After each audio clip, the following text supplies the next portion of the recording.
мынакей азыркы учурда Кыргызстанда болуп жаткан кырдаал боюнча кыргыз элинин кабыргасы кайышып турган кезде мамлекеттик кызматтардын көпчүлүгү карантинге жабылып жатат. Бирок эмнегедир бизнес структуранын дагы иштеп жатышат. Бизнес структурада көпчүлүгү дагы мындай коронавируска чалдыгып ооруп жатышат алар дагы. Андан кийин могу азыр мэрге да мындай кайрылып жазап кетмекчимин.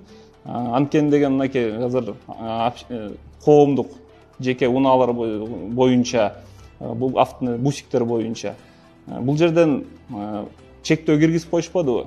Чектөө киргизип койгондо эртең менен көрсөңөр тыгын.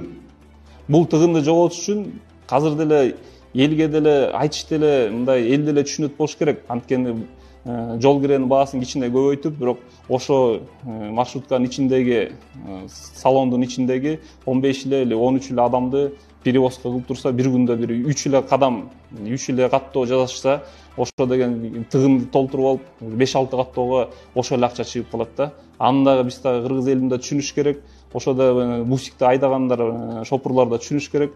Ушундай нерселерди биз көзөмөлгө алышыбыз керек. Андан кийин жеке ташуучу таксисттер боюнча дагы арткы орундарга дагы водитель менен артындагы ордуна жүргүнчүнүн ортосунда бир кандайдыр бир мындай пленкадан болобу эмне бир тосмо туруш керек.